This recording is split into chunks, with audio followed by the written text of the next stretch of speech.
जब जब कबीर परमेश्वर संत रूप में, गुरु रूप में, तत्वदर्शी महाराज के रूप में धरती पर आते हैं, प्रकट होते हैं, उस समय ये काल भी भाई और बहनों अपनी पूरी जान झोंक देता है इस भक्ति मार्ग में गंदगी फैलाने के लिए। और ये काल जिसको श्राप लगा हुआ है, जिस कारण से ये साक्षात अपने वास्तविक रूप में किसी के सामने प्रकट नहीं होता है, इसकी मजबूरी है। अन्यथा इसके विकराल, डरावने, भयंकर चेहरे को देखकर कोई इसके निकट रहना भी पसंद ना करे। इसकी पूजा तो बहुत दूर की बात है। तो मजबूरी वश ये अपने तीनों पुत्रों ब्रह्मा, विष्णु, महेश के माध्यम से जगह जगह प्रकट होकर अज्ञान फैलाता है, पाखंड फैलाता है।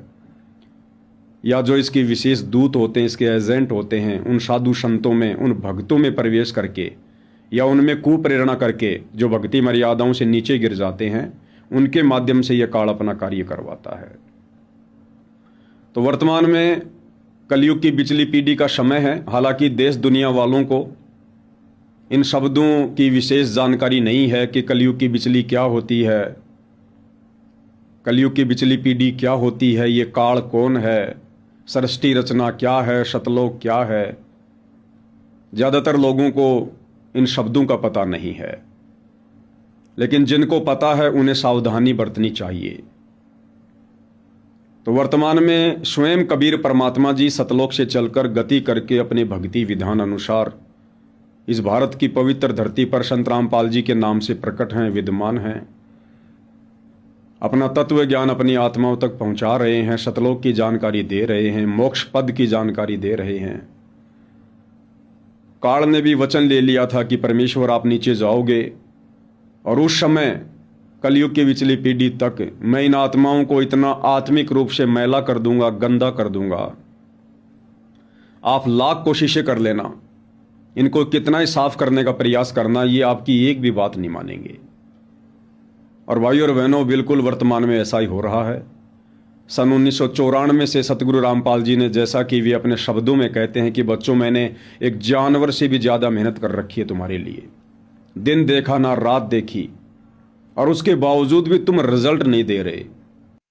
तो इतना मेहनत कर रखी दास रहे, 27-28 साल हो गए इस मिट्टी में मिट्टी मिला दी, पशु से भी ज्यादा मेहनत करती, और फिर भी तुम रिजल्ट नहीं दे रहे, तो दुख आता दास को। परमात्मा इसी तरह कष्ट में होकर आखिर में सबको ठोकर मार कर चले गए थे। 120 साल रहे इस गंदे लोक में, सतलोक राजधानी ने छोड़ के। तो आंख खोल लो। मैं तुम्हें जैसा नेक इंसान बनाना चाहता हूं, मैं तुम्हें जैसा भगत बनाना चाहता हूं, तुम उस पैरामीटर पर आखिर खरे क्यों नहीं उतर रहे? मैंने ज्ञान समझाने में क्या कमी छोड़ दी है? ज्ञान के साथ साथ समाधान करने में, तुम्हें भौतिक सुख देने में, तुम्हारे कष्टों को दूर करने में, तुम्हारी पीड़ाओं को हरने में भला क्या कमी रह गई है जो तुम इस भक्ति मार्ग पर दृढ़ता के साथ नहीं लग रहे? साथ में गुरुदेव भगवान हमें बताते हैं कि बच्चों, आप चाहे कितने दृढ़ हो, कितना ही कुछ है, कितने समर्पित हो, लेकिन विवेक के बिना भी बात बिगड़ जाएगी।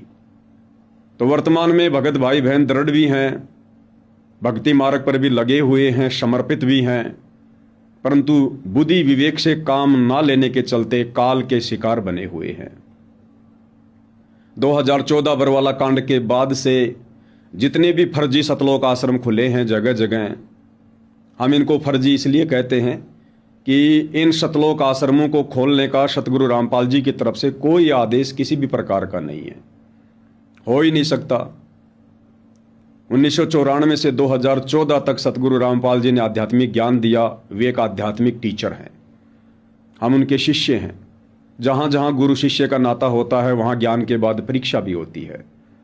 तो 2014 तक गुरुदेव ने हमें ज्ञान दिया। अब उस ज्ञान की परीक्षा वर्तमान में बरवाला कांड के बाद हिसार जेल में बैठकर ले रहे हैं। तो नए आश्रम खोलने का, खुलवाने का उनका किसी प्रकार से कोई आदेश हो ही नहीं सकता है।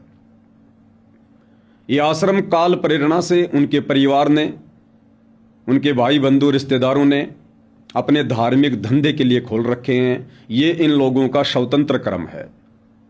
स्वतंत्र कर्म क्या होता है? जब आप सत्संग सुनेंगे, कबीर सागर का सरलार्थ पढ़ेंगे तो पता चलेगा कि हमारा जो भाग्य बनाया जाता है, हमारे शुभ और अशुभ उन कर्मों को जोड़ के हमारा जो प्रारब्ध बनता है, जो किस्मत बनती है, उसमें से 25% जो कर्म होते हैं उनकी हमें छूट दी जाती है।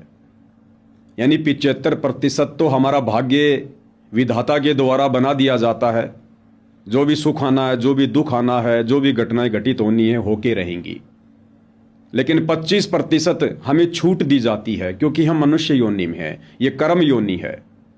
हम उन स्वतंत्र कर्मों का जो 25% हमें छूट दी गई है, चाहे तो बिगाड़ लें चाहे तो सुधार लें, हम उन स्वतंत्र कर्मों का नाजायज फायदा उठाते हैं, जिस कारण से हम दुखी रहते हैं।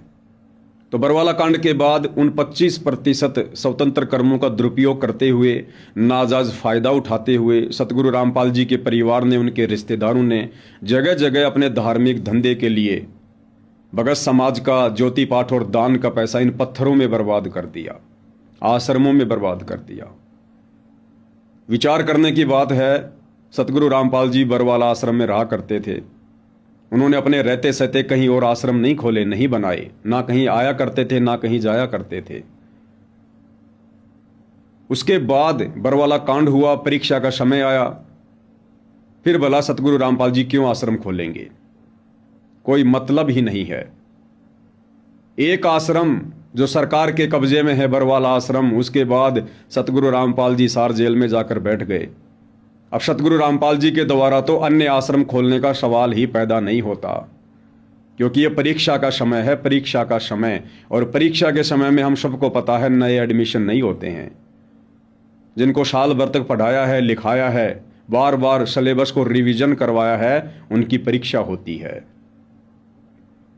तो वर्तमान में सतगुरु रामपाल जी परमेश्वर जी का कलयुगी परिवार काल प्रेरणा से उन 25% स्वतंत्र कर्मों का दुरुपयोग कर रहा है। और इन्हीं स्वतंत्र कर्मों के दुरुपयोग के चलते भाइयों और बहनों, ये लोग निरंतर परमेश्वर के महादोषी बनते जा रहे हैं। मैंने महादोषी शब्द का प्रयोग किया है। एक होता है दोषी। दोषी वो होता है जो सतगुरु की शरण में नहीं है, अनजाने में, ज्ञान के अभाव में उससे गलतियां हो जाती हैं। काल के विधान के अनुसार वो भी दोषी बनता है। जैसा कर्म करेगा प्राणी उसका भोग भोगता है। लेकिन महादोषी वो होता है जो सतगुरु की शरण में आने के बाद, हर प्रकार से धर्म कर्म से भली भांति परिचित होने के बाद, फिर वो यदि जानबूझ के गलतियां करता है, जानबूझ सांची तजे करे झूठ से ने, ताकि संगत है प्रभु शौपन में भी ना दे, फिर वो भगत, वो व्यक्ति सतगुरु का महादोषी होता है। और सतलोक आश्रम मैनेजमेंट हरियाणा ने, सतगुरु रामपाल जी के कलयुगी परिवार ने भाइयों और बहनों इतना दोष कमा लिया है, इतना दोष कमा लिया है, ये जन्म तो आप छोड़िए, आने वाले असंख्य जन्मों तक इन आत्माओं का इस काल के लोक से मोक्ष नहीं हो सकता है। ये भक्ति विधान कहता है, यदि आप जरा भी बुद्धि विवेक का इस्तेमाल करो तो। इन लोगों के स्वतंत्र कर्मों के चलते, क्योंकि सतगुरु रामपाल जी चाहते थे कि इस परीक्षा के समय में मेरे बच्चे बुद्धि विवेक से ज्ञान को आधार बनाकर मुझे खुश करें, मुझे प्रसन्न करें। मैंने जो ज्ञान इन्हें पिछले 20-22 वर्षों से दिया है, उस ज्ञान का परिचय घर पर रहकर, नेक नीति ईमानदारी से काम करते हुए, मर्यादाओं में रहकर, भक्ति करते हुए, समाज में रहकर, घर परिवार में रहकर, रिश्तेदारों के बीच में रहकर दृढ़ता लाकर ये मुझे प्रसन्न करें कि मैंने इन बच्चों को इस कदर तैयार कर दिया है, ये किसी की लोकलाज नहीं मानते हैं, ये कुलकर्णी के चक्कर में नहीं आते हैं। अब इनको ब्रह्मा विष्णु महेश भी आकर यदि डगमग करना चाहें तो ये बच्चे डगमग नहीं हो सकते। इतनी दृढ़ता सतगुरु रामपाल जी बरवाला कांड के बाद घर बैठा कर, भक्ति करवा कर आप और हमारे अंदर देखना चाहते थे। क्योंकि सतगुरु रामपाल जी के सतलोक जाने के बाद ये आश्रम वाला पाखंड नहीं रहेगा, इसको परमात्मा बंद करके जाएंगे। ऐसा ज्ञान दे देंगे, इतना ज्ञान दे देंगे, काल की सूक्ष्म चाल से, उसके षड्यंत्र से हमें इस कदर परिचित करवा देंगे कि कोई भी व्यक्ति आने वाले समय में हजारों वर्षों तक काल के जाल में नहीं फंसेगा। तो सतगुरु रामपाल जी चाहते थे कि मेरी गैर हाजिरी में मेरे बच्चे इस परीक्षा के समय में घर बैठकर अपने घर को सतलोक आश्रम बनाकर अपने गुरु को परमात्मा मानकर, क्योंकि युगों युगों से हम यही धोखा खाते आ रहे हैं। हमने कभी भी आज से पहले गुरु को परमात्मा की नजरों से नहीं देखा, और ये प्रथम नियम है भक्ति का। ये परमात्मा ना जाने चारों युगों में कितनी बार आते हैं। परमात्मा कहते हैं हम अनेकों बार प्रकट हो चुके हैं, अनेकों बार। परमात्मा कहते हैं युग 70 हम ज्ञान दिया, जीव न समझा एक। कहे गरीब कहे कबीर, घर घर फिरे यो धरे कबीरा भेख। लेकिन एक भी जीव ने परमेश्वर की आज्ञा की पालना नहीं करी, उनके एक भी वचन को सही से फॉलो नहीं किया। लेकिन यह कलयुग की बिचली पीढ़ी का समय है। अब परमेश्वर ने ज्ञान देने में, शास्त्रों को खोल खोल कर दिखाने में, हमारी हर प्रकार की शंकाओं का समाधान करने में किसी भी प्रकार से कोई कमी नहीं छोड़ी है। और यदि बुद्धि विवेक का इस्तेमाल ना करके अब भी हम उन्हीं गुलामी की जंजीरों में जकड़े रहेंगे, जिन गुलामी की जंजीरों में हम युगों युगों से जकड़े हुए आ रहे हैं। पहले हमारे बाप दादाओं ने मुगलों की गुलामी सही, फिर अंग्रेजों की सही, फिर इन धर्म गुरुओं की सही, और अब ये वास्तविक ज्ञान होने के बावजूद, सच्चा सतगुरु मिलने के बाद, बंदी छोड़ मिलने के बाद, हम उसी बंदी छोड़ के नकली कलयुगी परिवार की जंजीरों में जकड़े हुए हैं। वो सतलोक आश्रम मैनेजमेंट हरियाणा की सतगुरु रामपाल जी के कलयुगी परिवार की गुलामी कर रहे हैं, उनके चरण चाट रहे हैं, उनके चरणों में बैठे हुए हैं। क्या कमी छोड़ी परमात्मा ने? ये वो भक्ति है, इस भक्ति में हमें और किसी की आवश्यकता पड़नी ही नहीं चाहिए।